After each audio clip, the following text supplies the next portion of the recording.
স্বামী বিবেকানন্দ এবং বিদেশি মহিলার গল্প। বিদেশি মহিলা স্বামীজিকে বললেন, স্বামীজি আমি তোমাকে বিয়ে করতে চাই। স্বামীজি বললেন, কেন? বিদেশি মহিলা বললেন, আমি আপনার মতো একটি উজ্জ্বল প্রতিভাবান পুত্র চাই, যাতে সে বড় হয়ে বিশ্বের সাথে জ্ঞান ভাগ করে নিতে পারে এবং আমার নাম উজ্জ্বল করতে পারে। স্বামীজিকে বললেন, দেবী আমি একজন হিন্দু ব্রহ্মচারী মানুষ, শাস্ত্র মতে আমার বিবাহ করা নিষিদ্ধ। তবে আমার মতো না হয়ে আমি নিজেই আপনার পুত্র হয়ে আপনার ইচ্ছা পূরণ করতে পারি।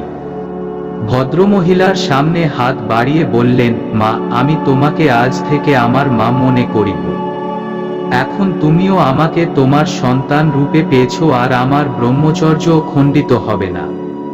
এই কথা শুনে মহিলাটি স্বামীজির পায়ে পড়ে বলল, ধন্য আপনি স্বামীজি, আপনি সত্যই আজকালের যুবকদের অনুপ্রেরণার উৎস।